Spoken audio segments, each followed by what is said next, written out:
Com relação ao exercício que eu tinha passado a vocês, deixa eu dar uma revisãozinha, porque eu fui procurar referências de neuroreabilitação com relação a esse exercício, fui procurar a proposta original, né? E, por incrível que pareça, sabe que é russa, né? Foi na União Soviética a primeira descrição dos objetivos. Depois, quem pega de novo para falar sobre isso é o pessoal que está estudando a rede executiva, essas coisas assim, que fizeram esse alinhamento. E eles começaram a fazer alguns testes, tá? Então, realinhamento. Qual é o tempo? Tá? Então, é de 1 a 20. De 1 a 10. 1 a 20 e o alfabeto correspondente. Então, normalmente, em média, você vai levar uns 15 minutos. Por quê? Porque os primeiros 5 minutos são os mais difíceis. A sensação de mal-estar, um desconforto, uma opressão, uma sensação de opressão. E aí você insiste, aí vai até o 10. E aí, quando você continua, aí começa a haver uma mudança. É como se estivesse acordando assim, sabe? E vai ficando mais intenso. Com 20 minutos, aí tem uma série de diferenças objetivas. Então, esse é no final, qual seria a técnica apropriada, tá? Então, quando eu falei a primeira vez de vocês, é que eu tinha lido diretamente o exercício, eu fui pesquisar mais outros exercícios, tá? E esse é um exercício funcional, ele é puramente neurológico. E ele é muito mais eficaz com crianças, tá? Funciona com adultos também. Mas quando você faz com crianças, o efeito é muito intenso.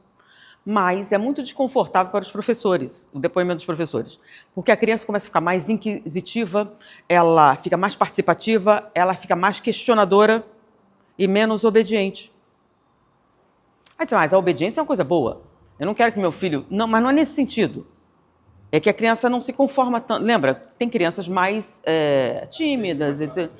Então, você fala, é assim. Aí ela não aceita. Tá? Por quê? Então, os professores não gostam dos resultados do exercício. Não é engraçado? É muito interessante. Porque você vê que o objetivo do ensino não é ensinar, não é desenvolver, você está entendendo? É criar cidadãos modelo, convivência. Então, eles não estão interessados no desenvolvimento intelectual, tá? E sim no comportamento social. Você quer obter pessoas dentro de um determinado padrão. E esse tipo de exercício não favorece isso. Tá? Agora, os resultados em termos de aprendizado aumentam. Caramba, isso é tão legal, porque existe, e triste de ouvir, entendeu? E não é novo isso, porque é uma proposta de criar super pessoas, né? Antigo. Então, uma série de exercícios que, para melhorar, fazer, é uma competição de nações, entendeu? Eu quero que nossos cidadãos sejam mais poderosos. Ficam, porém, custo-benefício não vale a pena. Mais ou menos isso. Muito lamentável. Então, existem os neurológicos para você ativar isso, mas o nosso problema principal não é falta de atividade na rede executiva, e sim o desamparo aprendido. Eu fui pesquisar, o pessoal falando do nome. Gente, é o nome que o cara deu ao circuito ativado. Em inglês fica outro nome, fica mais bonitinho. Mas a tradução é essa, porque não é uma outra. Então, circuito da falta de esperança fica esquisito. Tá bom? Então, a gente vai trabalhar o que é isso, tá? Então, eu vou falar hoje. Lembra todos aqueles outros detalhes que a gente já falou anteriormente? Tá? Isso é muito importante para o entendimento do objetivo geral. Eu conversando, o assunto, para eu esgotar o que eu quero dizer, levaria 20 minutos, gente. 20 minutos, é isso, isso, isso. Na verdade, Santo Agostinho disse isso aqui, que está muito sério, pega um pouquinho de Sócrates, que falou isso aqui também, está legal, e a experiência prática que demonstra isso, e um pouquinho de psicanálise e tal. Pronto, é isso aí. A gente já sabe. Você está entendendo? Que o autoconhecimento é importante. Alguém não sabe que o autoconhecimento é importante? Alguém não sabe que a gente se sabota? É uma coisa que a gente está cansado de ouvir, de ver, de demonstrar.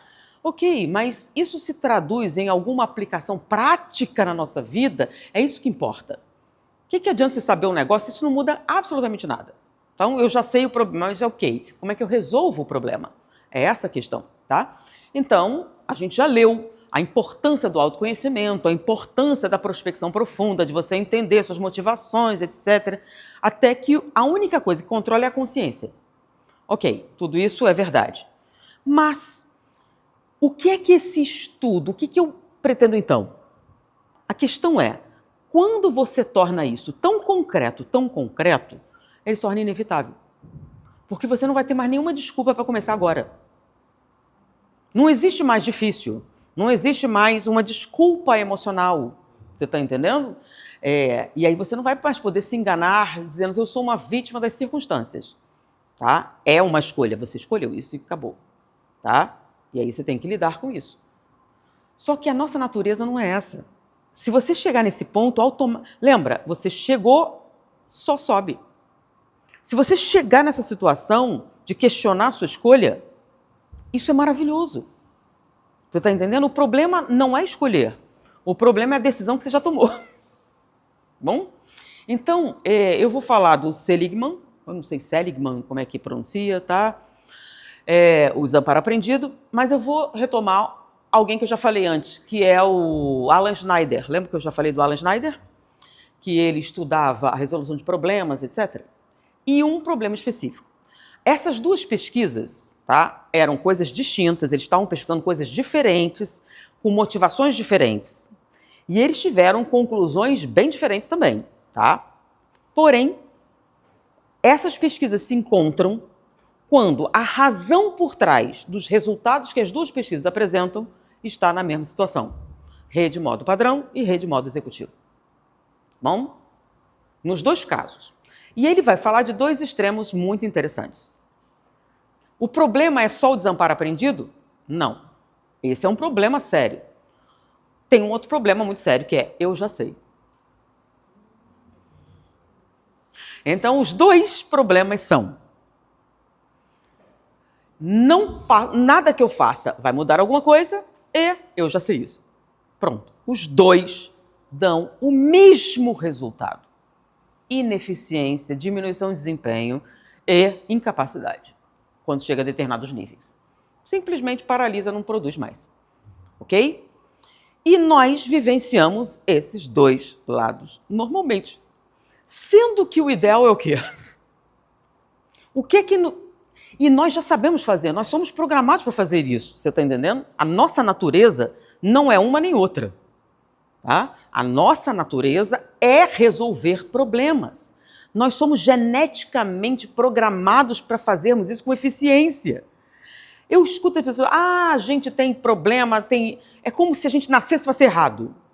Que ter problema e ser infeliz é o certo, é o normal, você tem que aceitar, é a vida. Não é a vida, não tem que aceitar coisa nenhuma. Tá? Então, se você tem uma solução, então tem que usar a solução. E vou, inclusive, falar, aí a gente tem que falar também da ética, né, que são os valores, que é o seguinte, existe essa realidade, existe experiências pessoais que podem atrapalhar, mas existe também propaganda para... Lembra que eu falei sobre o viés da confirmação? Eu não sou bom em matemática. Aí na televisão, assim, a maior parte das pessoas não são mesmo. É normal, assim, a maioria não consegue mesmo. Então você não é diferente de ninguém, não precisa ficar tão infeliz assim, é ruim, mas tem pessoas que são boas. E aí elas podem liderar você. Elas podem... E aí você é convencido de que você não é um bom gerente da sua própria vida e que é melhor passar a gerência para outra pessoa melhor. Tá? Interessa para quem isso? Interessa para alguém? Pensa com lucidez. Se você parar para analisar, tem lógica ou não tem esse pensamento? Você está entendendo? Não é muito mais fácil você não reagir? Obedece, pronto. Tá? Então, obediência é um quesito muito desejável, tá? Em termos sociais. É importante que você obedeça, tá? Porque pensa bem, você tem que criar um sistema que se perpetue. Então, por exemplo, eu posso explorar.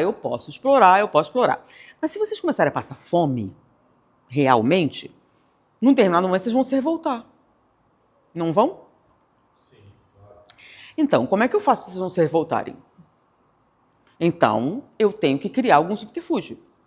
Se você não estiver sentindo fome nesse momento, você vai se revoltar? Não. Então, vocês já ouviram a célebre frase pão e circo? Essa é a melhor técnica. Você está entendendo? Então, você não está satisfeito agora? Tá? Lembra, você está no desespero, não está comendo?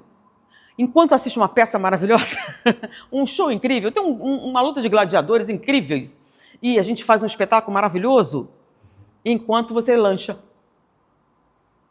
E nesse momento você pensa em alguma revolta?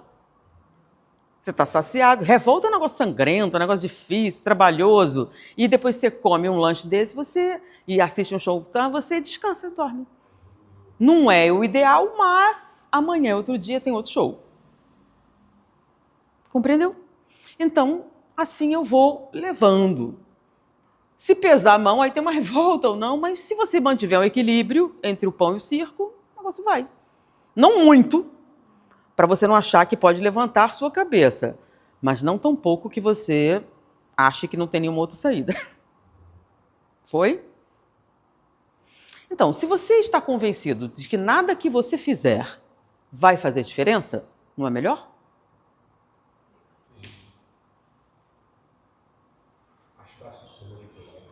Sim, então a gente fica esperando que outra pessoa seja o agente da nossa modificação. Não existe, somos nós, ok? Agora, a coisa boa é que a nossa natureza é essa.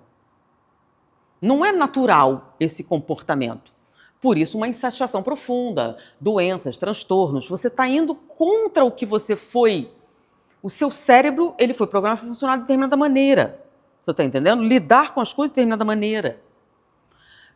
Problemas sempre existiram? Sim. E problemas mais dramáticos, tá? Na época da sobrevivência, pensa bem, você está plantando, aí não tem nada, não tinha adubo, não tinha luz elétrica, não tinha nada disso, tinha predadores. Então, eram problemas até mais prementes. E a gente não lidou com eles.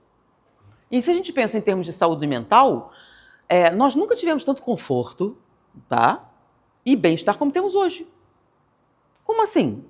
Olha só, quando a gente pensa em pobreza, ausência total de comida, isso existe, até existe aqui, mas tem comparação? Então, você tem chuveiro, água encanada. É diferente você ir num rio, numa distância enorme, em lugares que não tinha, tá? E tem pessoas pobres, consideradas pobres, têm um celular e pode assistir Netflix, YouTube, etc. Você está entendendo? Divertir uma série de coisas, confortos inimagináveis. Você está entendendo? E isso acontece com grande parte da população. Então, tem comparação com a época medieval, o ano 1000? Não é só isso. Ah, mas tem gente... Sim, aí você está medindo a humanidade por bolsões, que isso ainda existe. Mas pega o grosso da população, tá? E não é só isso. Longevidade. A longevidade está acontecendo? As pessoas estão vivendo muito mais? Então, algumas doenças estão surgindo por quê? Porque nunca apareceu antes. Por quê? Você nunca viveu tanto. Problema de locomoção? Não tinha, porque você morria, ainda estava bem jovem relativamente. Então, algumas coisas não iam acontecer. Desgastes. Então, nós estamos vivendo uma era de bem-estar muito grande. Por que o transtorno mental? Por que essa infelicidade tão profunda? Se as coisas básicas até a gente pode atender. Você está entendendo? Então, e auxílio e possibilidade, a riqueza está muito grande. E antes você fala, a natureza humana, ela é gregária. Nós gostamos sim de nos sentir, nós somos programados, lembra, para sermos cooperativos, já falei sobre isso, a alegria que dá, a sensação de que você é uma boa pessoa, tá? E isso é muito prazeroso. A ideia é estimular você a tentar fazer isso. Ir contra isso nos incomoda, tá bom? Então, por isso, alguns transtornos chamam nossa atenção, não tem nenhuma empatia. Como assim, não sabe certo e errado? Todo mundo tem. Sim, em geral, sim. E nós sofremos quando vivemos isso. Mas vamos, então, pegar o que é que significa esse processo, tá? Bom, como é que nós resolvemos problemas? Lembra quando eu falei do Alan Snyder? que ele queria medir? Eu vou falar do Allen-Schneider e do Seligman juntos aqui, para a gente comparar, tá? O objetivo do Seligman era saber o seguinte: diante da inevitabilidade e da incapacidade de resolução do problema, insolubilidade, não é isso? Não, solubilidade é dissolvência. Resolução, qual a palavra? Me fugiu agora. Janina, qual que é a palavra? Insolubilidade? É essa? Tá, ok. Então, não tem solução e não há como você mudar o resultado. Nada do que você fizer vai mudar o resultado ou a coisa não tem solução. Ele queria saber qual é o impacto dessa experiência para você. Mas não é com relação a você ficar tristinho ou não, porque a gente não gosta de errar. Não é isso. Ele quer saber se esse tipo de experiência produz alguma alteração no seu desempenho. Aí eu vou medir o que ele estava medindo e se isso é transferido para outras experiências. Esse é o objetivo da pesquisa, tá? A pergunta é essa. Bom, aí ele criou uma atividade e essa atividade, lembra? O que é solução? Então, essa atividade, então, são 20 exercícios perfeitamente solúveis, ou seja, todos podem resolver. Quanto tempo você leva para resolver? Tá? Existe um tempo para você identificar o problema e resolver o problema. Ok, esse é o passo 1. Varia um pouco de pessoa para pessoa, mas em geral. Depois, todos os problemas seguiam uma determinada sequência. Ou seja, se você prestar atenção, vai encontrar um padrão. O que acontece quando você identifica um padrão nos exercícios propostos? A velocidade dessa resolução fica maior. Então, você levava um tempo, ele vai diminuir muito. Por quê? Porque o tempo que você passaria decifrando ponto por ponto, você já vai direto no padrão. Então, é como se você aprendesse a solução. Entenderam? Então, quando a pessoa identifica o padrão, ela vai mais depressa. Existe um tempo para você identificar esse padrão? Sim. Tá? Então, a pessoa leva um tempo e depois calcular a média que as pessoas levavam para fazer isso. Então, ele pega um grande espaço amostral, testa isso e agora eu tenho 20 exercícios que levam, em média, tanto tempo para serem resolvidos e, uma vez identificado o padrão, tanto isso. E viés de erro. Aí eles escolheram um bem simples, em que o erro normalmente não acontece. Ele está aquém da sua capacidade. Entendeu? Porque você pode ter um exercício que está abaixo da sua capacidade, dentro do que você é capaz de fazer e acima. Entendeu? Pessoas podem resolver mesmo assim? Pode. Você faz um esforço maior. Bom, então eles pegaram um que estava bem dentro da média. Ok? E aí eles aplicaram isso em diversos espaços para estabelecer uma estatística. Em geral, aplicando isso normalmente, o desempenho acontece como?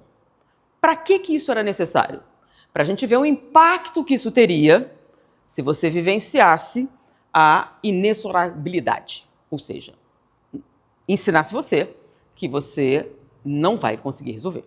Tá? Bom.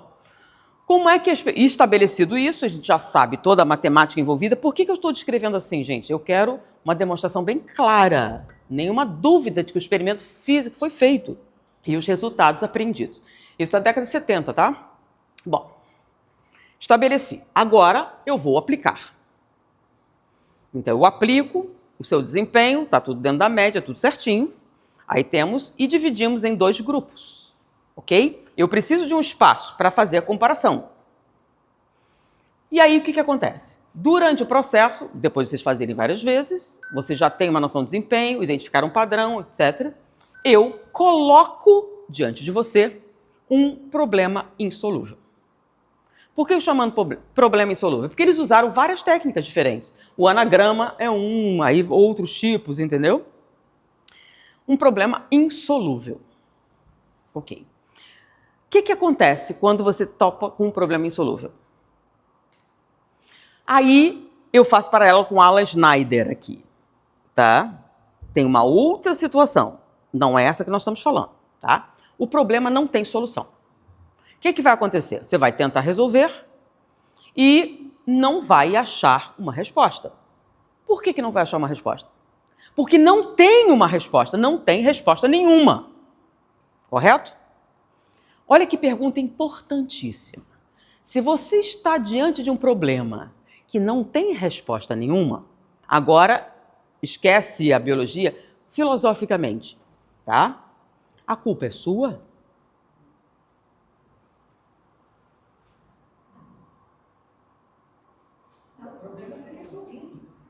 Sim, olha só, eu te dei um problema e ele não tem uma solução, ok? Não tem.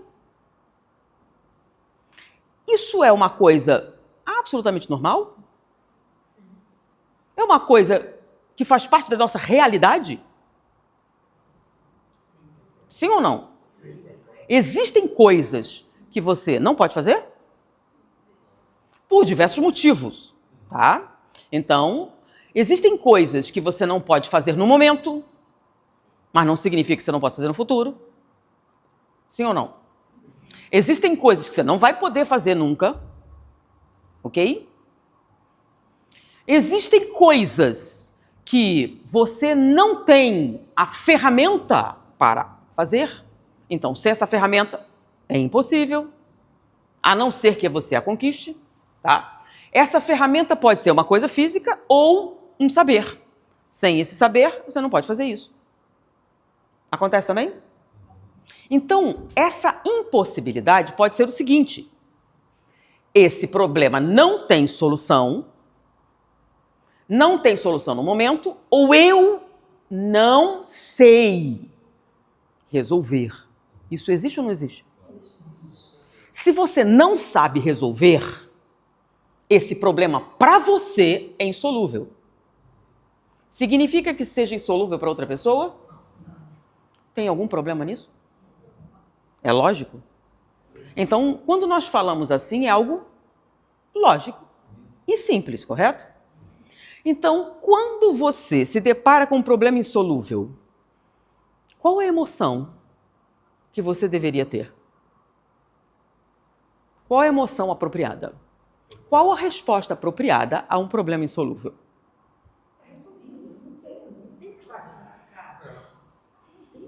Aí, no teste, quando a pessoa era colocada diante do problema insolúvel, eles iam questionar para você.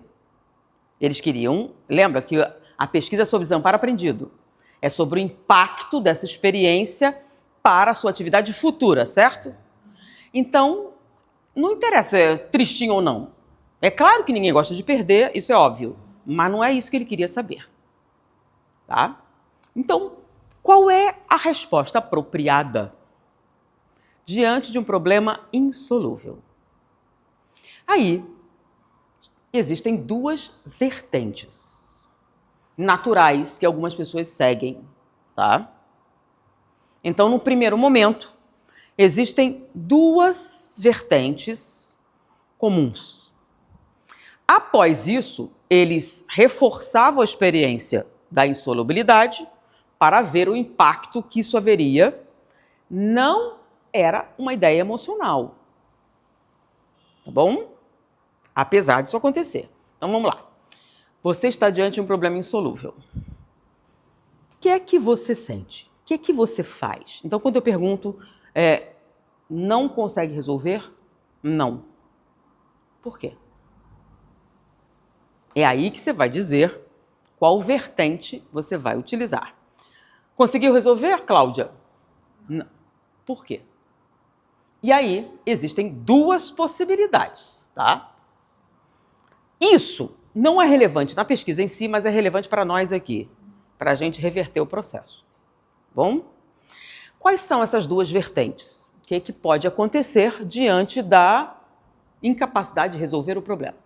Não conseguir. Por que, Vanessa, você não conseguiu resolver o problema? O que é que você responde? Então, pensem. Duas coisas. Bom, você pode focar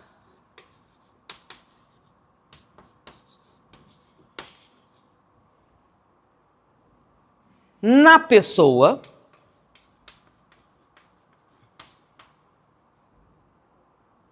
ou você pode focar no problema.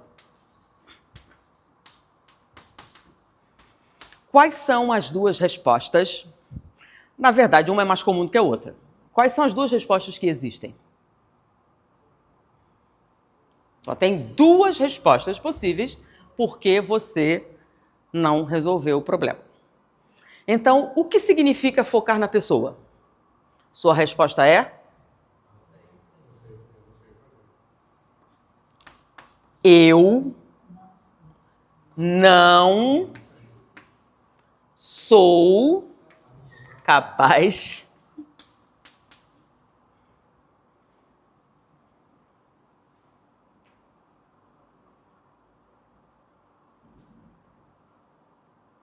Entenderam?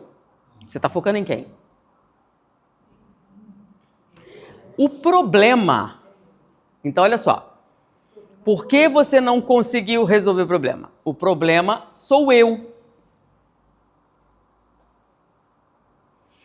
O que é focar no problema? Esse problema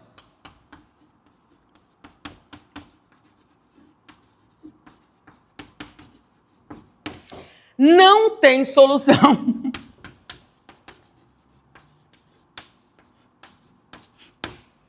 Ou o que vocês disseram como se fosse pessoal e que não é. Eu não sei o suficiente. Eu não sei resolver. Eu não sei resolver não é pessoal. Eu não sei. Significa eu não tenho o conhecimento para resolver.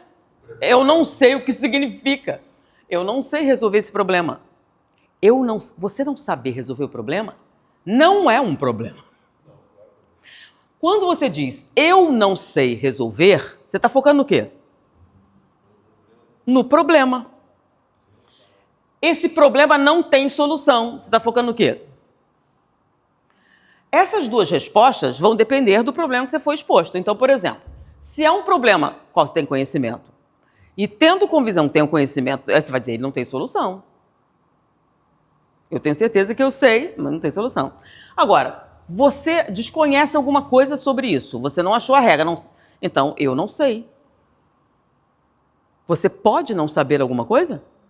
Você tem esse direito? Você tem permissão para não saber alguma coisa? E quando você diz isso, você está afirmando que tem essa permissão. Está entendendo? Agora, eu não sou capaz de fazer. É algo totalmente diferente. Perceberam a diferença? Então, isso aqui foca no... E isso aqui foca na... Eu não posso resolver porque eu sou incompetente. Eu não tenho capacidade. Quando você diz que o problema não tem solução, você está dizendo que você é incapaz? Quando você diz, eu não sei as regras, eu não sei como resolver isso, você está dizendo que você é incapaz? Não. Quando você diz, eu não sei, tá? O que você está dizendo? Você pode aprender. Nesse momento, mas, se eu souber, eu faço. É isso que você está dizendo. E está implícito. Então, quando você diz, eu não sei, se souber, eu faço. Então, lembra, você admitiu, eu não sei. Quando você diz, eu não sou capaz, o que você está dizendo? Não há que me permita. Não, você está dizendo que você não tem capacidade para resolver. Então, nesse caso, nem para aprender. Então, isso aqui é eu sou. Isso aqui, apesar de ter um eu, é eu estou. É algo totalmente diferente. O que é estar? É uma condição temporária. Eu sou. É identidade. É o que eu sou. Pensa nisso. Eu sou assim. Eu não sou boa em matemática. Eu não sou bom com idiomas. O que significa isso? O que significa não ser bom com idiomas? Traduza. Não sou bom com idiomas. O que significa? Que eu não tenho a capacidade de aprender. E quais seriam as capacidades? De escutar? De lembrar? De memorizar ou de entender? Você fala português, então você sabe o que é falar, o idioma, etc. Então, um outro idioma seria diferente em que exatamente? Tá bom? Eu nunca falei antes. E quem foi que falou? Então, quais são os quesitos para você aprender um idioma? Ouvir, lembra? Escrever, os exercícios que for. Você é incapaz de ouvir? Incapaz de aprender? E mesmo que você fosse, existem pessoas surdas que aprendem esse idioma? Então é possível. O que você poderia... Agora, você poderia dizer isso de maneira totalmente distinta e não ser aqui. Lembra do eu não sei? Por exemplo, quando você diz eu não sou bom em matemática, eu não sou bom em línguas, em idiomas, entendeu?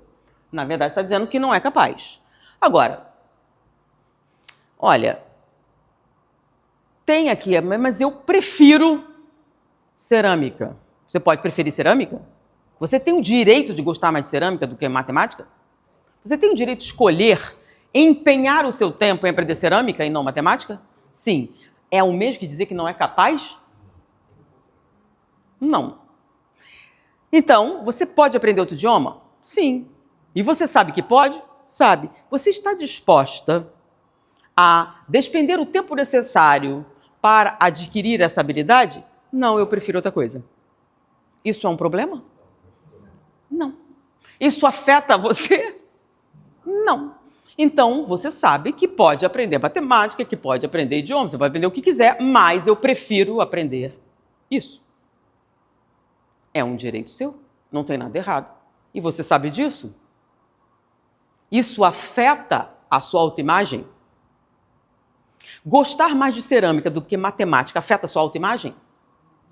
Não. Na verdade é o oposto. Porque olha só, verbalizar sua preferência e expressar isso é uma questão de autoafirmação.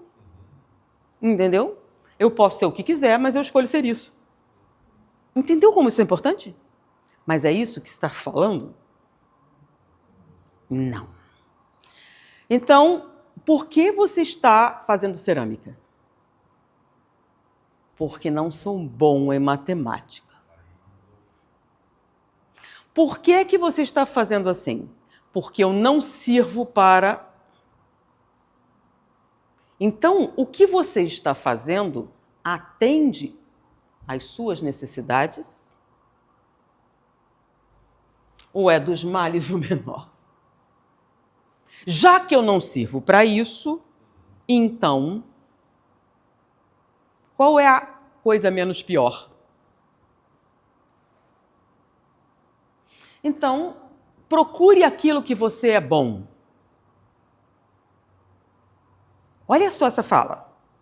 Mas tem lógica, procure. Então você não é bom em matemática, não é bom em idiomas, não é bom... Ou qual seria, se fosse um conselho, né, na forma disso, ideal? O que você gosta mais? Porque, olha só, você pode ser excelente em matemática, muito bom, e gostar de cerâmica, e ter alguns problemas de coordenação. Então, sua cerâmica vai sair muito boa no início, é melhor você fazer matemática, você é excelente nisso. É tão natural em você, é um talento. Entenderam? Sim, mas você gosta de fazer isso? Independente. Por exemplo, você tem uma boa voz, por que você não canta? Porque Eu não quero cantar, não me interessa. Sim, mas você deveria cantar, sua voz é ótima, você ia fazer muito sucesso. Então, quer dizer, eu devo fazer isso porque eu terei sucesso, porque eu serei admirada, que as pessoas vão me invejar ou vão me aplaudir. Agora, se eu fizer isso aqui, que eu não sou tão bom, mas eu gosto muito de fazer, você vai ser um fracasso. E gostar ou não de alguma coisa tem a ver quanto você está disposto a investir nessa atividade. Está entendendo? E é diferente de propósito.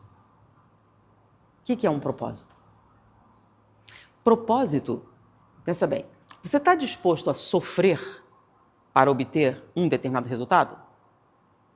Sim, mas eu não estou falando de sacrifício, nada disso. É sim porque você não pode não fazer.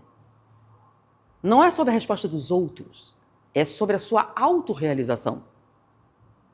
É algo que eu preciso. É um alimento. Então, existem músicos que ninguém gostou da música quando eles eram vivos. Por que você não larga para fazer outra coisa? Entra para o comércio. Temos ou não temos exemplo disso? Não posso. Mas ninguém gosta da sua pintura. Ninguém suporta a sua música. Ninguém gosta da sua arte. Por quê? Por que você vai fazer? Se ninguém vai ouvir, se ninguém vai ver, se ninguém vai comprar, por que você vai continuar? E por quê? Qual era a resposta? Porque eu não consigo viver sem isso. Eu preciso. Então não é para uma vantagem. E tem sofrimento? Dor? Então, quanto sacrifício está envolvido nisso? Mas é por um motivo nobre? Não, eu quero ser um mártir. Do que? Não tem sentido. Não é. É o quê? Realização. Então, ser bom em alguma coisa é razão suficiente você dedicar sua vida a isso? Ah, porque o bom é inimigo do ótimo. Então o que eu deveria fazer? Lembra? Propósito. O que é que você estaria disposto a fazer um sacrifício? Que mesmo assim... Lembra? É porque você é masoquista? Não, isso atende a alguma coisa. É propósito. Entendeu a diferença? Agora, se você tem propósito, o que é comum acontecer? Eu quero isso. Não sou bom ainda. Eu já pensei, lembra do Fernão Capelo Gaivota? Ele era bom quando ele começou? Não. Vocês lembram a quantidade de fracassos? Agora, olha a diferença. Quando é um propósito, o fracasso não é um problema, né? Por que não é?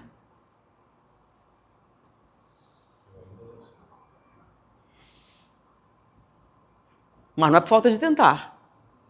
Eu tentei tantas vezes que eu cheguei à conclusão que ele não tem uma solução.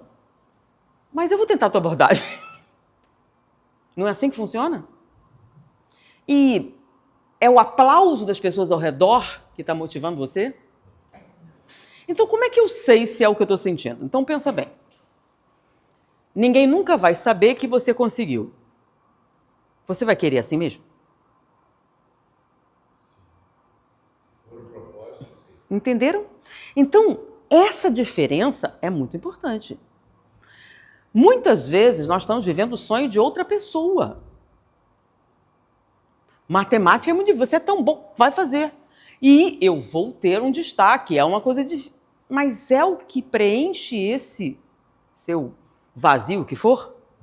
Porque às vezes a pessoa até tem um desempenho bom. Então, olha só, ele tem um sucesso social, todo mundo aprecia, ele é invejado, as pessoas elogiam, teoricamente ele tem tudo que deveria ser. Por que eu não fico feliz com isso?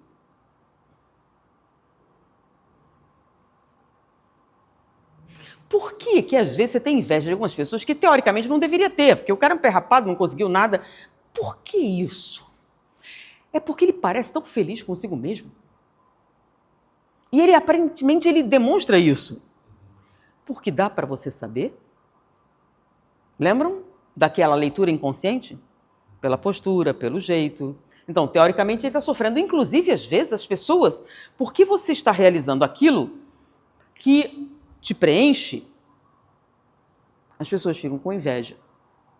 Mesmo que você não tenha o sucesso que ela tem. Pensa bem, ele tem mais do que você, ele é aparentemente superior, por que ele vai invejar uma pessoa que tem tão pouquinho? É porque esse pouquinho é o que você realmente quer. E nem sempre esse montão que você tem é o que você desejaria. Entendeu? Então, o sonho da sua vida, eu quero ter uma mansão com 100 empregados, com isso. Você usa campo de golfe? Não. Você nada na piscina? Não. Você usa esses cômodos todos? Não. Você usa? Não. Para que serve? Para os outros saberem que eu tenho. Pensa bem nisso. Nada do que você está dedicando um esforço preenche você. E aí você tem pessoas, aparentemente, que teoricamente são um fracasso e que parecem mais felizes do que você. E aí tem até aquele questionamento. É porque ele não sabe que existe coisa... Será? Não existem pessoas... Lembra aquelas pessoas que têm outra opção, mas elas continuam enveredando por aquilo? Porque não larga isso para fazer outra coisa? A gente vê isso muito com artistas. Por que é mais fácil ver com artista? Porque muitas vezes, depois que ele morre, a obra de arte dele é valorizada, a música, a pessoa descobre uma série de coisas a respeito da música, vê o valor, etc. Mas quando estava ao vivo, ninguém dava a mínima. E ele insistiu a si mesmo, ele podia ter desistido. Já pensou se ele tivesse desistido? E a gente nunca ouviria aquelas obras.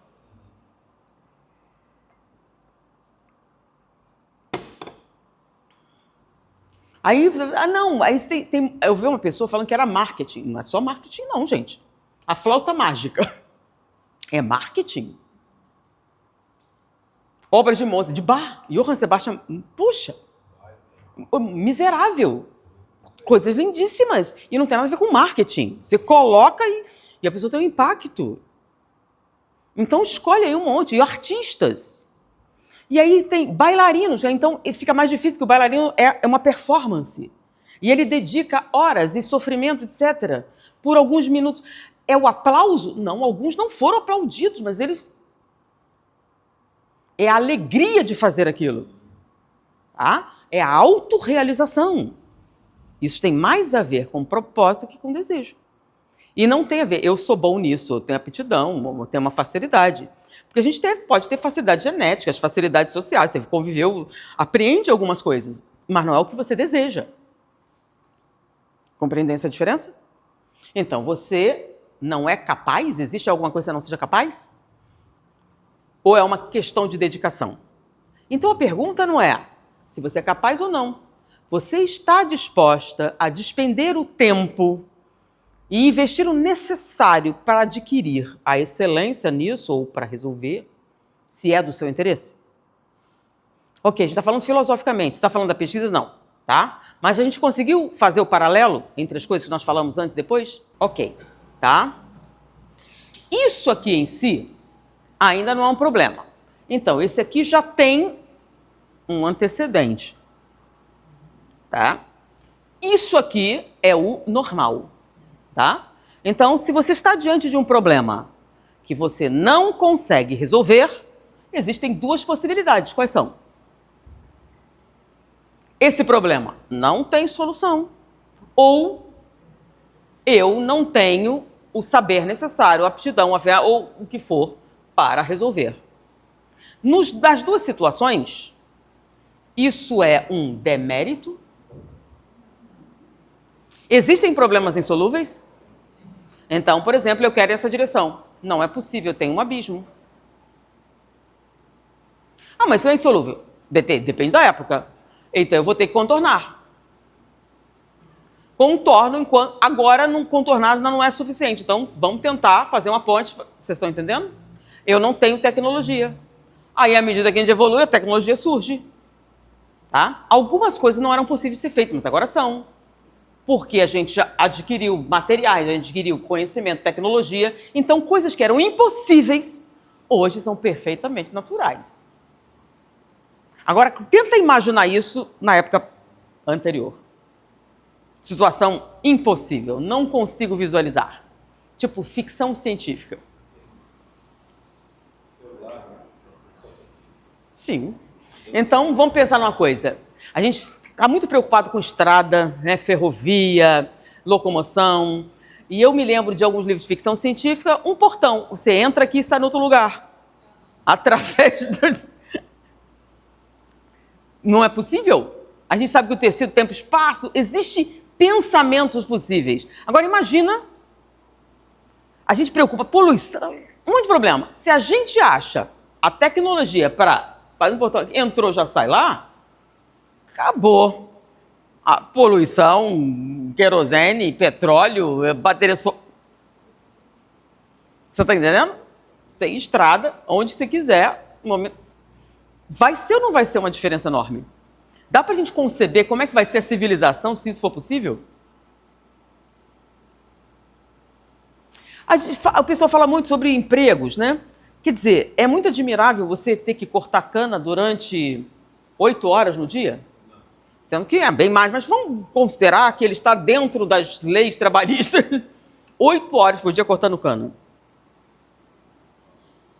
Ou trabalhando um trabalho mecânico, trabalhos mecânicos. Então, se você quiser fazer cerâmica em casa, para decorar sua mesa, tudo bem. Mas trabalhar numa fábrica fazendo a mesma peça durante... Você quer costurar? Então, se você não tiver obrigação de fazer isso de maneira mecânica, aí você vai dedicar a uma coisa que a gente tem muita vantagem, que é a criatividade, né, não? Peças diferentes, artísticas, você está entendendo? Aprimoramento em todos os sentidos. Compreende? Complexidades. Tá? Então, será que o que a gente está projetando querer é o que a gente quer mesmo? Lembra? Conhece a ti mesmo? Para você ser feliz. Então você está lutando desesperadamente para alcançar os sonhos de outra pessoa. O que vai acontecer quando você chegar lá? E alguns poucos que têm uma noção subconsciente de que não é real e que sabotam a si mesmo, porque se eu chegar lá eu vou ter que enfrentar o fato de que eu abri mão de mim mesmo. E aí o processo terapêutico, como é que você vai aceitar? Bem, eu desperdicei porque eu não quis saber que eu estava errada em pensar isso. E no fundo, você sabe? Foi? Bom, mas vamos, isso aqui é filosófico, é psicológico, agora vamos para o ponto da pesquisa em si, tá bom? Em termos numéricos, que é o que me interessa. Porque o que me interessa é o seguinte, entender ok, mas eu quero uma solução. Entenderam isso aqui?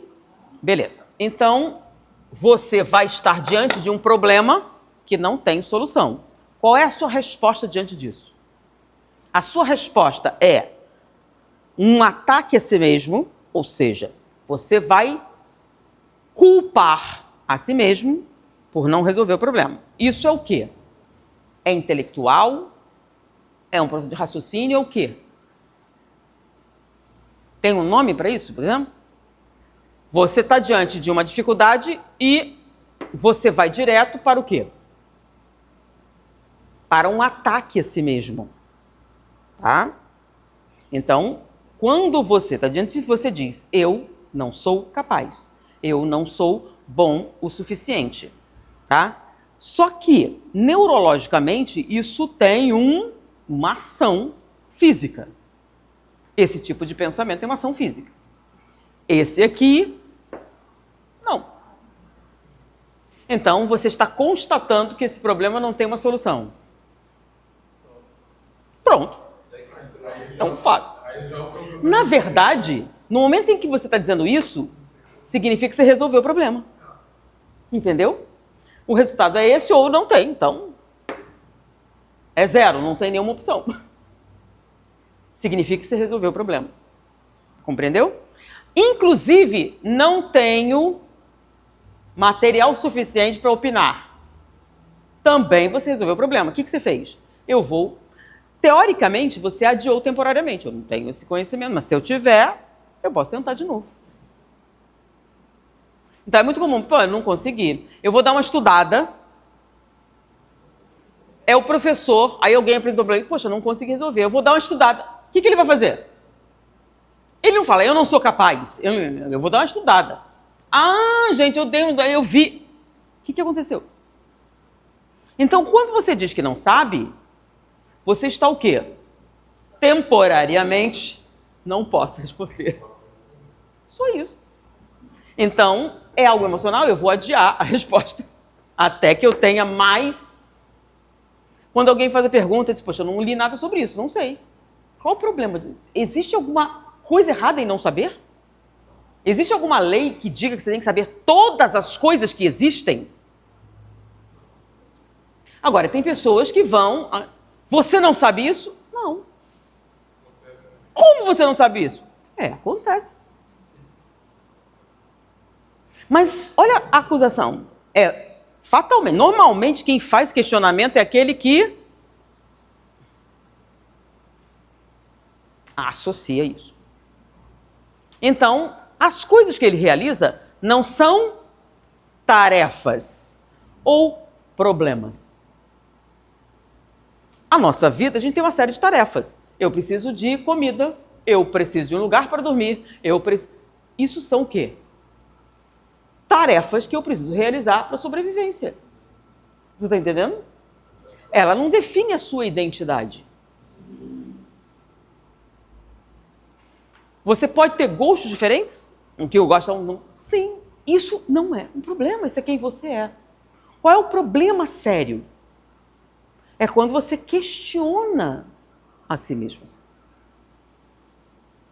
Quando você culpabiliza a ignorância. Eu não sei e sente vergonha de não saber. Peraí, para tudo.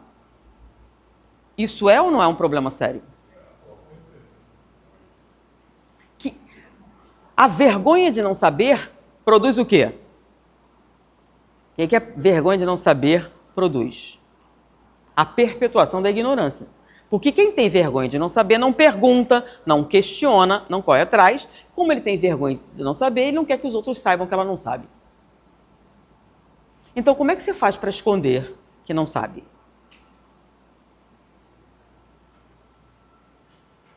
Você mente. É ou não é? Você finge que sabe. E como é que a gente finge que sabe? Quando alguém faz uma pergunta que você não sei, você diz qualquer coisa. Porque não pode ficar sem dizer algo. Então, no final, depois de tanta situação como essa, acaba o quê? Uma das palavras mais difíceis de serem ditas é eu não sei.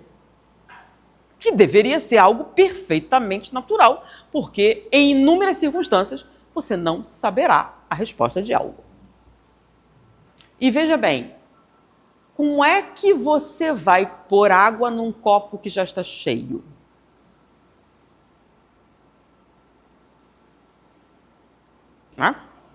Então, o conhecimento, lembra que eu falei? O maior inimigo do conhecimento não é a ignorância, é a certeza. Então, quando você inventa alguma coisa, o que você está dizendo? Eu já sei. E fala qualquer coisa. E você para analisar? Não. O importante é dar uma resposta e parecer que eu sei. Então, parecer se torna mais importante do que realmente ser. E é nesse momento que você começa a perder de vista o seu propósito. Tá? O propósito existe para dar felicidade a você. É você. Tá? Então, o propósito é algo individual. Justamente porque, se você der sorte que seu propósito coincide com o de outras pessoas, maravilhoso. Mas pode não coincidir. Ele é individual. Então, aplaudindo ou não aplaudindo você, você vai despender esforço para essa realização. Com ou sem aprovação. É claro que se tiver aprovação fica mais fácil. Mas se não tiver, você não consegue deixar de fazer. Porque é uma necessidade. É algo que você não pode deixar de fazer. Entenderam? Isso é muito importante. E não tem nada a ver com eu sou bom nisso. Tá? Eu sou muito bom nisso, então não. É algo que preenche o quê? Você. E não é exatamente prazer, tá? Porque pode ter inúmeras dificuldades, até dor nessa realização, mas mesmo assim, isso preenche você. Tá? Então, não é nem simples, ou como se diz assim, cheio de dificuldades, mas é algo que você precisa realizar. E você não se importa com quanto terá que pagar por isso. Mas peraí, então se isso é tão importante, tão sério, como é que eu não sei meu propósito? Aí que esse é outro problema. Ok, posso apagar um pouco isso aqui? Ficou claro?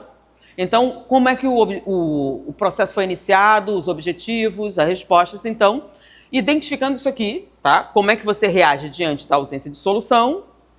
E aí nós vamos criar um problema maior. Tá bom? Estabelecendo as respostas possíveis à situação de inevitabilidade, como é que nós normalmente nos postamos? Há diferenças, tá? E uma diferença fundamental é a comparação. Bom? Olha só. É uma comparação real ou não? Isso é muito importante, tá bom? Porque olha só. Eles estabeleceram aqueles testes fáceis de fazer, todo mundo tem solução, e aí todos realizaram o teste e foi visível que todos podiam responder. Ok. Eles, vários testes no conjunto, dividiu em grupos e num determinado momento, sem que eles soubessem, um problema insolúvel foi colocado para um dos grupos, não os dois, um dos grupos. Ao estabelecer os resultados, o que aconteceu? O grupo 1 acertou. E o grupo 2 não conseguiu fazer. Eu não perguntei, mas nada, não conseguiu fazer. Ok, vamos tentar de novo. No outro exercício, o grupo 1 fez e o grupo 2 não conseguiu fazer. Quando você estava sozinho, você até disse, eu não encontrei solução. Ou eu não vi.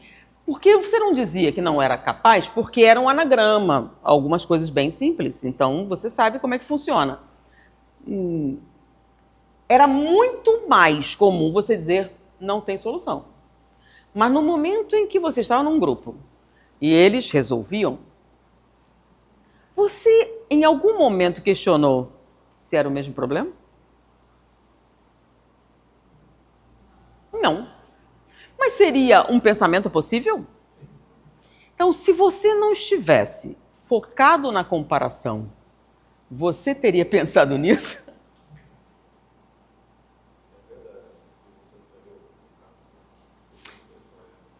Todas as pessoas faziam isso? Não. Algumas pessoas questionavam isso. Mas como você resolveu? O que é perfeitamente razoável. Então, se é uma coisa simples, está dentro da minha capacidade, como eu não fiz e você fez? Vem cá. E o que aconteceria se eu fizesse essa pergunta e questionasse isso? Sim, mas não é igual ao meu. Ok, mas isso não é certo? Não deveria ser o que você faz? Agora vem outra pergunta. Você não perguntou isso. Você aceitou esse resultado.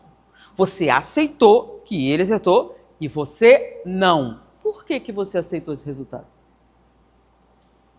É uma pergunta plausível? Então por que você aceitou isso? Por que você não questionou isso? Por que você não questionou? Por que ele acertou e você não? Por exemplo, olha só, você fez concurso, você estudou bastante, o seu colega estudou bastante, vocês estavam na... ele passou e você não. Como é que você faz?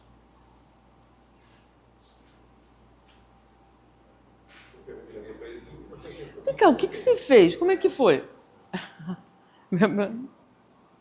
Você fez algo. Aí eu descubro, eu fiz um curso à parte, eu fiz um estudo extra, alguma coisa. Então tem um motivo? Então se eu fizer o que ele fez, eu consigo também?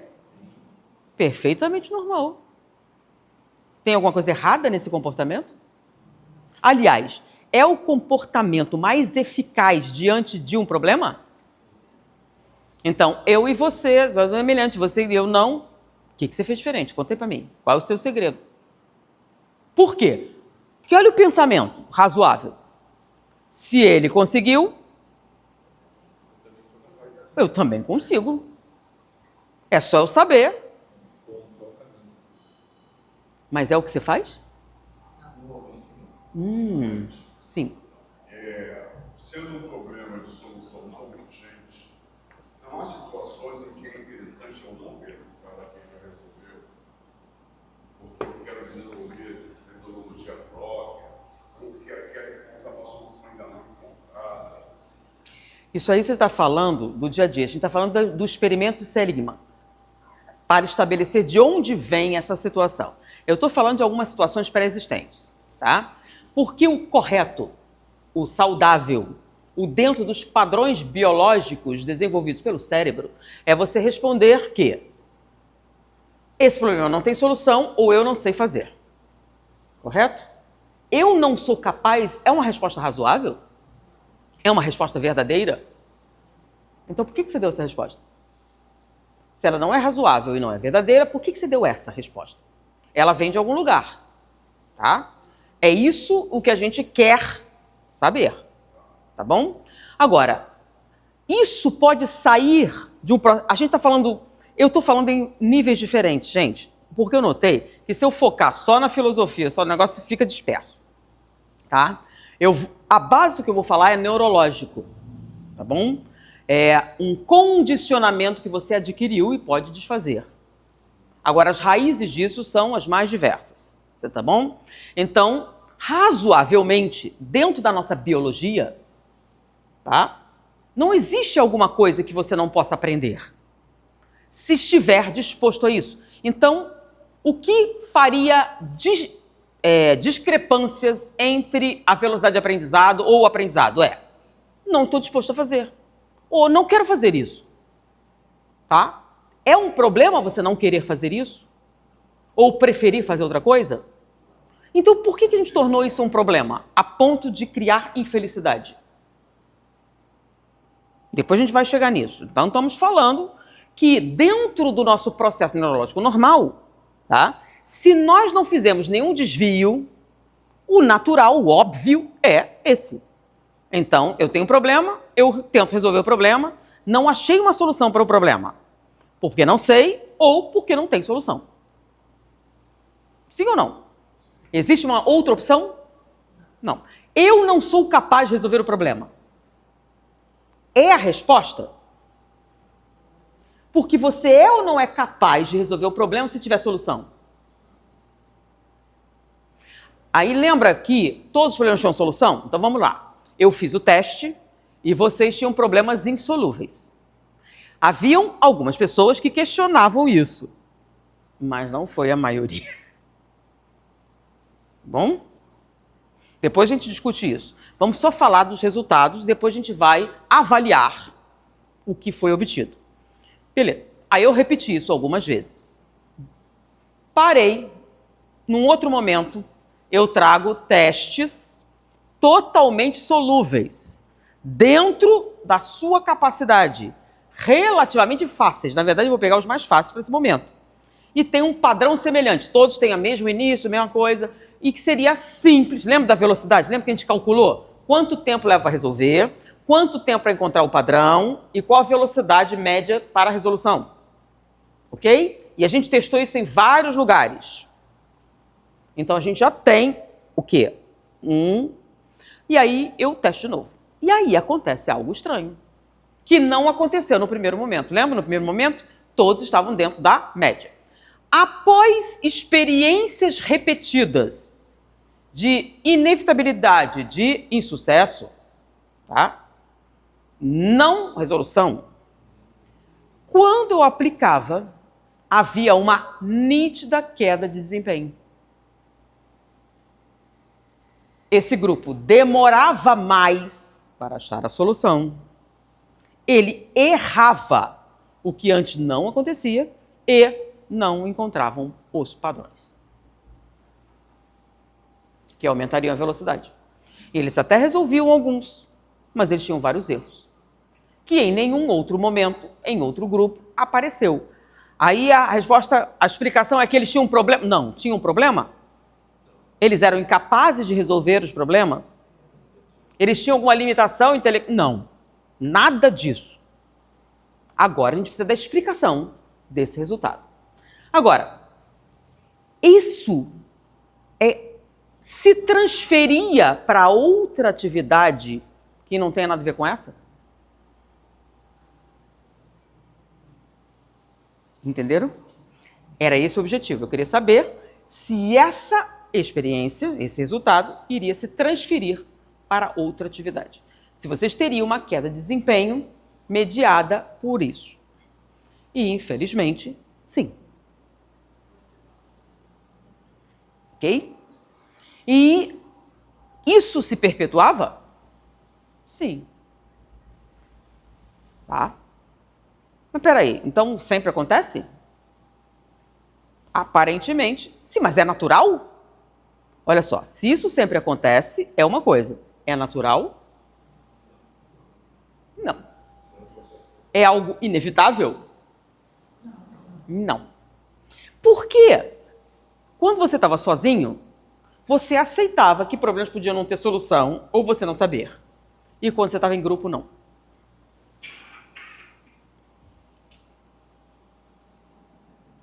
Então, o problema é não ter solução, alguma coisa? Então, significa que para nós sermos felizes, todos os nossos problemas têm que ter solução. Isso existe? Todos os nossos problemas terão solução? Nós vamos topar com problemas sem solução? Nós vamos topar com problemas que no momento não somos capazes de resolver? Isso significa que nunca poderemos resolver? Não. Então, qual é o problema exatamente? E se a nossa natureza é diferente? Foi? Ok. Isso aí foi o resultado. Ele chamou isso de desamparo aprendido. Em momentos que você aprende o quê? Tá? O que é aprender? Você criou uma constatação. Então, na época, nos anos 70, não tinha isso que a gente fala de rede de modo padrão, nada disso, tá bom? Então, a explicação é que você aprendeu o desamparo, você introjetou esse conceito, que nada do que você fizer diferença, e você passa a observar situações, problema, diante dessa ótica. Então, qualquer coisa próxima à sua experiência primordial, que pode ser direta, aí vem, ou aprendida, e repete o modelo. Você cria um modelo de resposta. Você padroniza isso.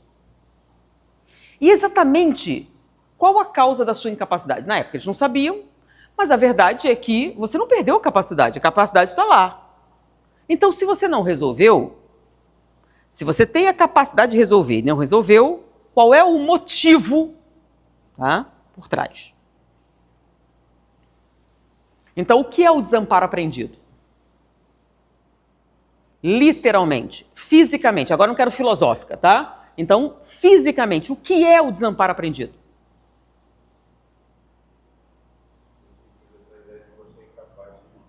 Não, isso aí é aquela coisa filosófica, psicológica, aquela explicação que você deu para o negócio. Eu quero saber o fato em si. Fisicamente, o que é o desamparo aprendido?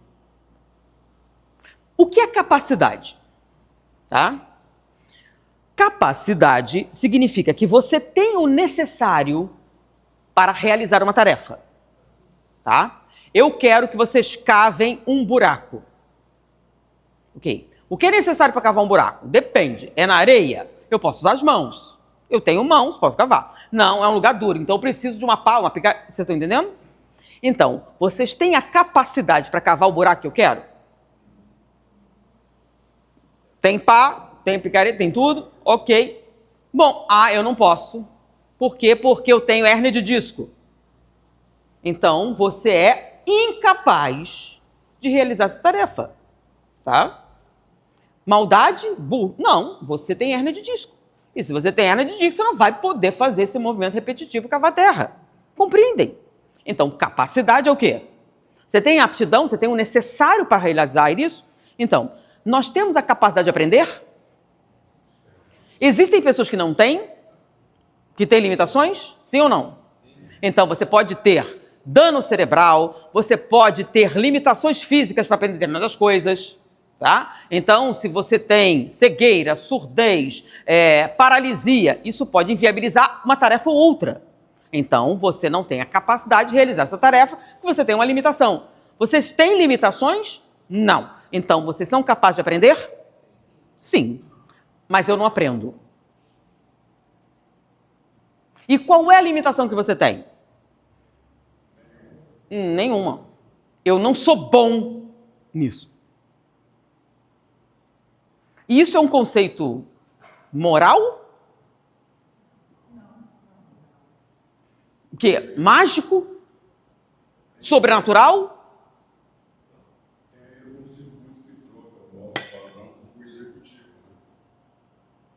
Olha só, não sou bom nisso.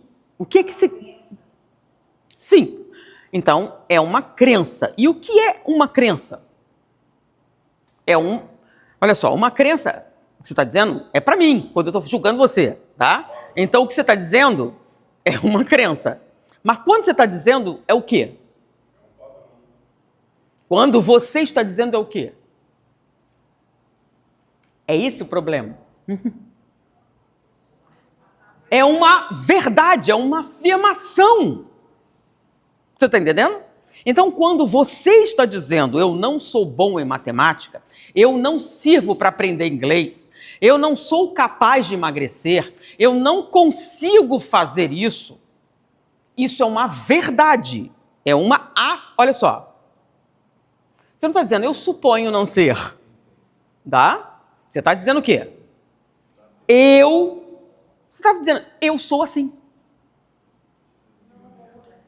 Isso é o que eu sou. Essa é a minha identidade. É isso, é uma afirmação, uma verdade. É a sua verdade.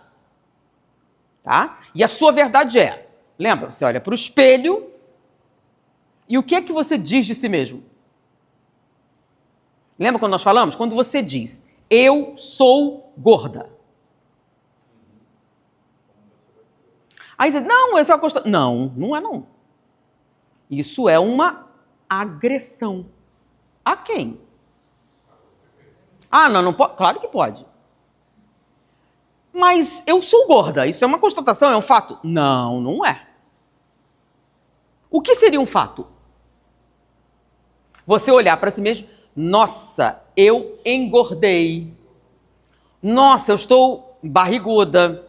Eu estou muito pesada. Nossa senhora. Não é a mesma coisa.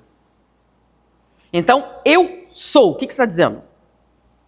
É uma afirmação pejorativa. Tá bom? Eu não sou bom. Eu não sirvo. Eu não sou capaz. Todas essas são afirmações o quê? Negativas. É a sua identidade. Vamos traduzir literalmente. Você não presta para isso. Então, quando você diz, eu estou acima do peso, não tem nada a ver com dizer que eu sou gorda. Estar acima do peso é uma constatação. O que você está dizendo? Eu estou acima do peso ideal. Significa que você pode mudar esse peso, não pode? Olha só, você está acima do peso. Nossa, engordei muito. O que significa eu engordei muito?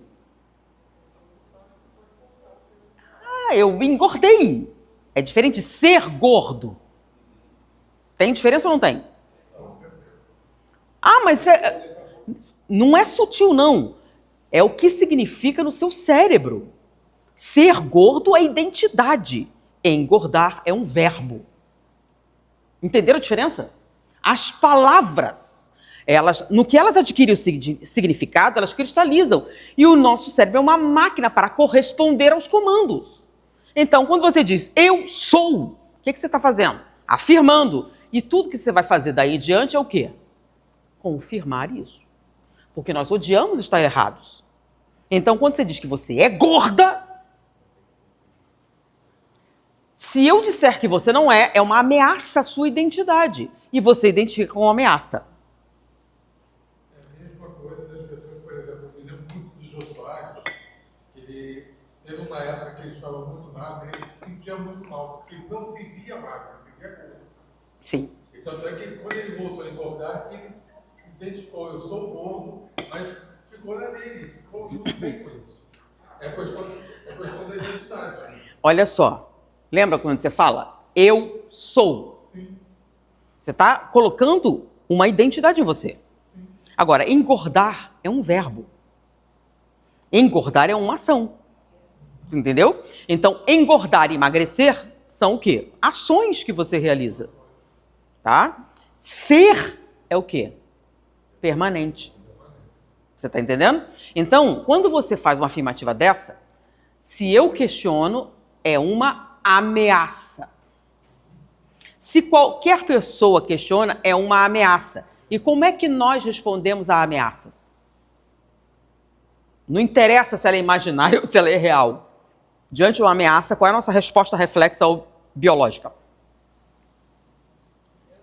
Lembra, quem identifica a ameaça? Quem define a identidade não é a rede modo padrão? Tá? Quais são as estruturas que compõem a rede modo padrão? Uma delas é a amígdala. Tá? E nós temos os aspectos mnemônicos. Então, a amígdala. Então, eu sou. Lembra as afirmativas? E você faz isso. E cada vez que você faz isso, você estava fazendo o quê? Lembra? Reforçando o... Olha, qual é o nome da rede? Rede, modo... Então, quanto mais você repete, mais você reforça o padrão. E como é que a amígdala reage a uma ameaça ao padrão? Lembra do sequestro da amígdala? Eu já falei sobre o sequestro da amígdala. Quanto mais rígido for esse padrão, tá? Quanto mais preso você estiver a ele, o que acontece com a amígdala quando você ataca o padrão? Quando alguma coisa sai fora? Reação. Sequestro da amígdala ela sequestra toda a sua inteligência, entra no modo pânico, tá? É uma ameaça à sua integridade. Só que a resposta orgânica é integridade física. Então, o coração dispara, você reage mal, entra no processo e dá para eu dialogar com você? Vamos pensar a respeito. Vamos raciocinar sobre isso. A racionalidade fica reduzida, né? Sim. Por quê? A energia sai do corpo frontal. Você entra no modo o quê? De defesa. Pode ser modo gorila ou modo chimpanzé. Modo gorila. Você é uma ameaça e eu vou reagir muito mal se você insistir a agressividade. E nem sempre proporcional ao acontecimento. Não interessa se a pessoa de intenção ou não, ela atacou a sua identidade e você reage violentamente. Ou foge. Entendeu? De qualquer confronto possível. Então, não vamos discutir, não é possível discutir isso. Compreendeu ou não? É uma ameaça à sua identidade. E isso serve para eu sou gordo, eu não sei para matemática, eu não sou bom nisso ou qualquer outra coisa. Lembram da experiência dos retratos que eu falei? Você foi olhando no espelho e o cara do FBI, aí você faz o seu retrato. Como era o retrato que as pessoas faziam? Como é o seu retrato? Ele corresponde à realidade? À sua. Qual é a sua realidade? Agora, o problema é que a sua realidade, lembra que quando você diz isso é uma verdade? Você está entendendo? Olha só o problema. Ele está mentindo para si mesmo. Não é bem isso. Você repete isso, você confirma isso, esse é seu padrão, a sua identidade. Qualquer reação, qualquer diferente, provoca essa reação de defesa. Você quer defender. Eu falei do viés da confirmação? De todos os acontecimentos da sua vida, lembra do sistema reticular ativador ascendente que eu já falei anteriormente? O sistema reticular ativador ascendente é o filtro, é o nosso algoritmo de atenção, lembra? Ele também faz parte da rede modo padrão. Tá? A sua atenção. Então, quando você estabelece um padrão como esse, você fixa a amígdala e fixa o sistema reticular ativador ascendente. sistema reticular ativador ascendente. O sistema reticular, ele é uma estrutura cerebral que tem por objetivo manter a sua vigília, ser acordado. Então, a primeira descoberta sobre ele é essa função. Lembra da mosca de Tsetse? Lesões, você vai dormir até morrer. Então, estar acordado, olha só, isso é importante. Estar acordado é algo ativo. Estar dormindo é algo passivo. Tá?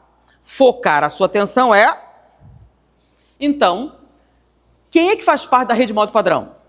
A amígdala, sistema reticular ativador ascendente, tá? Algumas outras áreas, mas eu vou falar dessas duas especificamente. A amígdala, lembra? Respostas automáticas para sobrevivência. Então, ela trabalha com padrões. Então, o que é constante, o que é repetido, o que é seguro, lembra? Você estabelece, é seguro. Ah, mas eu estou sofrendo, sim, mas não morreu. É melhor do que arriscar, tá bom? Então, estabeleceu o seguro. Uma ameaça, isso produz aquela resposta da amígdala. O sistema reticular é a atenção que você vai dar a alguma coisa, correto? Lembra? Você repete algo, você programa ele a buscar esse algo, lembra? O que é necessário para ter vontade de comer brigadeiro? Então, se você pensar, surge. Se você pensar repetidamente, você programa o sistema reticular para procurar para você. Então, ele vai procurar isso que você pensou repetidamente, correto? Então, olha o que você está dizendo. Eu não sou bom em matemática. Ou eu sou gordo, ou eu sou feio, ou qualquer outra coisa que você esteja afirmando. Repetidamente. Eu sou isso, eu sou isso. E isso é uma verdade. Olha só, eu ser, o que é ser? É diferente de estar?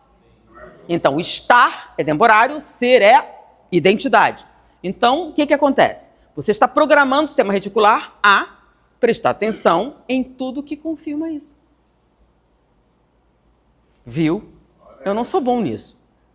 Viu? Eu não consigo fazer isso. Você citou o verbo ser e o processo. Agora, o verbo ter, quando eu digo eu tenho dificuldade com matemática, qual é o campo aí? É semelhante ao seu ou já entra no campo do estado?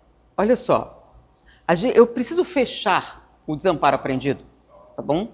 E aí depois a gente vê ramificações, porque senão a gente vai desviar bastante, tá? Isso aqui que eu estou falando não tem nada a ver com filosofia, tá? Apesar daquela filosofia que a gente fez um pouquinho. Aqui a gente está falando sobre o quê? Respostas neurológicas reflexas. As palavras têm um significado, não tem? Você aprendeu o significado das palavras. E essas palavras, uma vez aprendido o significado, elas se tornam comandos. Comandos para obter resultados. Então, ser é o quê? Uma afirmativa. E se você está se referindo a você mesmo, o nome disso é identidade. O que estabelece a nossa identidade, aquilo que nós, esquece o acreditamos, tá? O que nós somos. O que a gente quer trabalhar aqui é como deixar de ser. Porque fica a fantasia, você só acredita. Não, não é não. Você trabalha ativamente para demonstrar que isso é verdade. Lembra? Você só presta atenção naquilo que confirma o que você está dizendo. Então, olha só. Eu não sou bom, eu não sou... Então, você faz um trabalho público e 1000 pessoas elogiam. E um não prestou. O que você lembra? Mas pera, 1000 pessoas disseram que foi bom. Não interessa. Quem foi que confirmou aquilo que você acredita? Então a pessoa diz, eu amo você, você é maravilhosa. É claro que a gente gosta disso. Mas o que acontece? Olha só. Olha o que acontece dentro de você. Eu que me conheço não gosto de mim, como é que você que não me conhece vai gostar? É impossível. Tem alguma coisa errada aí. Mesmo que você finja algo diferente, até porque socialmente eles esperam qual é a coisa, mas a dúvida. Então, quando alguém diz uma coisa boa, o que ele está querendo? Por que você tem essa ressalva, essa resposta reflexa automática de negação, quando alguém te faz um elogio? Tá? Ah, existem as patologias? Sim, gente. Eu estou falando da pessoa normal, dentro dos padrões normais, tá bom? Você não tem transtorno, não é esquizofrênico, nada disso. Porque quando o pessoal bota na internet, ah, mas tem o caso, tem esquizofrenia, tem depressão, tem uma série de coisas. Então estamos falando, você não tem depressão, não é esquizofrênico, nem psicótico, nem nada. Bom? Então, teoricamente, a pessoa normal que está sofrendo. Por quê? Porque você tem certeza absoluta que você não presta. Aí chega alguém e ameaça isso. Nossa, você é linda. Peraí, aí ela fala uma coisa boa. Sim, fala uma coisa boa. Mas é o quê? Uma ameaça. É uma agressão. Então você responde a isso como uma ameaça à sua identidade. E aí diz, ah, mas demonstração prática. Lembra? Vamos lá. Então você pega e faz o seu retrato falado lá para o agente. Ele não está te vendo, ele vai desenhar o que você está descrevendo. Você está olhando no espelho e ele desenha. O que você está falando? Você está falando sobre a sua alma? Os meus Não, você está falando a sua aparência, não é isso que você está falando? E aí o cara transcreve aquilo. E o desenho é feio. Ele é negativo. Então é como se eu pegasse você, a sua versão negativa. É você, mas numa versão. E aí ele pega uma pessoa, um parente seu, sua mãe, sua esposa, etc. E aí, quando ele descreve você, desenhista, o retrato é bom. São muito diferentes. Agora, é interessante que você que está vendo o vídeo, nossa, esse é verdadeiro, o seu não. O retrato que você faz de si mesmo, para quem, o observador, não é verdadeiro. Você não é aquela pessoa que está ali. Que é muito feia, que é como nós nos vemos, como inferiores, como menos, ok? E aí tem aquele desenho. Ok, mas é minha mãe. A minha mãe vai puxar meu saco mesmo, meu marido, minha... Sim, mas aí eles pegam estranhos, pessoas que nunca te viram antes. E olham para você e pedem a descrição. E o que acontece? O retrato é o mesmo que sua mãe e seu marido fez. Tem pequena diferença, sim. O seu marido vai te dizer um negócio que você faz, uma ruguinha na testa, um troço particular. Mas os desenhos são idênticos e diferentes do que você fez de si mesmo. Isso não mostra algo? Eu não precisa acreditar em mim. Vai na internet, procura o vídeo lá, tá bom? E não foi o único. Várias pessoas fizeram o experimento, até para replicar. Então, isso mostra que a nossa visão não corresponde necessariamente à realidade. Isso acontece com todo mundo? Não. Mas, infelizmente, maioria. Qual seria a coisa saudável? É que você se visse como você é. Então, quer dizer, o que você está vendo? Olha só, se ninguém mais está vendo, só você, é a verdade? Ah, é a minha verdade. E ela é boa? É o que você quer manter? Entendeu? Muito bem. Por que é a verdade? Porque ela está na parte de você que define isso. E você vai fazer qualquer coisa para manter isso. Não é um processo, eu tenho a intenção de me prejudicar. Não é isso, você não está pensando nisso. Você acredita verdadeiramente nisso. Então, olha só, o cérebro faz o que você manda. Se você não é bom em matemática, se nada do que você fizer vai resolver o problema, por que tentar? Você vai desperdiçar recursos escassos, você vai gastar o que não tem, para não ter nada em troca. Então, qual é o procedimento que você faz? Não faz. Então, não é que você não é capaz, você não tenta. Bom, e aí? Já está no tempo, não? Então, nesse caso, o próximo seria o Alan Snyder, a gente falar sobre o outro lado. Então, no Seligman, não sou capaz, não vou nem tentar. No Snyder, eu já sei isso. É o que a gente chama de hiperpadrões. Você tem padrão e não consegue mais sair dele. Então, enquanto esse tem mais a ver com a estrutura da fala, esse tem mais a ver com crença mesmo, processos intelectuais, tá bom? Os dois podem afetar. Então, esse mecanismo de desamparo aprendido, ele pode vir de dentro, mas com a gente descobre que também pode vir de fora. Então, quando você assimila padrões, por exemplo, e passa a ler dentro deles e não consegue ver. Por quê? Porque você teria que sair, desconstruir e olhar passo a passo. Não consegue. Você tenta encontrar um padrão que não está ali. E tenta de novo e não consegue sair. Entendeu? Por quê? Porque você tem certeza que sabe a resposta. Tá? Ou seja, no final o budista está certo, né? Nem de mais, nem de menos. Qual seria a coisa certa? Metáfora do violão. No caso deles era a cítara, né? Se você apertar a corda demais, arrebenta. Se você deixar frouxa, não toca. Se você quer produzir música, o que você precisa? Que ela esteja exatamente onde precisa estar. Entenderam? Ok. Ficou claro essa parte que a gente falou, neurológica? Eu vou falar um pouquinho mais depois da neurologia, bom? E vou falar do Snyder e do resultado disso. E da rede modo Pradão. Aí a gente vai mais um pouquinho para a neurologia, tá? Por quê? Porque existem técnicas de reversão. Se é um processo físico, nós podemos forçar, ativar uma área que é da nossa natureza. Isso é que é mais bacana. Não é da nossa natureza fazer o que eu estou descrevendo. Você está entendendo? Nós não nascemos para perpetuar crenças obsoletas, tá? Nós não nascemos para ser gorilas e chimpanzés. Nós somos homídeos. A nossa natureza é o quê? Reprimir para solucionar e encontrar uma saída apropriada para o nosso problema. Essa é a nossa natureza. Então, nós fomos programados biologicamente, nós fomos moldados biologicamente para resolver, para procurar uma resposta, para sermos o quê? Então, desafios nos causam prazer, não o contrário.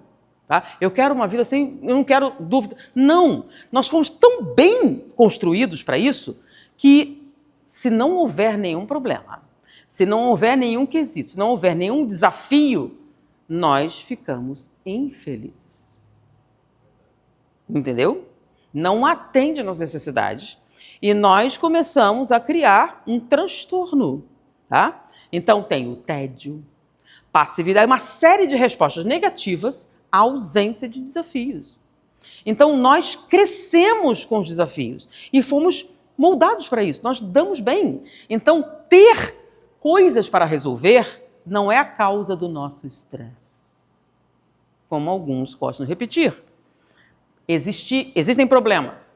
Não saiu como você queria. Não aconteceu. Você tentou um negócio e não deu certo. Você tentou fazer isso e não conseguiu. Essa não é a fonte do nosso estresse, nem da nossa infelicidade. Ok?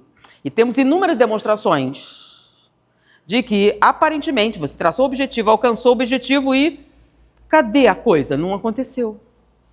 E aí algumas pessoas descobrem que o ato de ir é muito mais interessante do que chegar lá.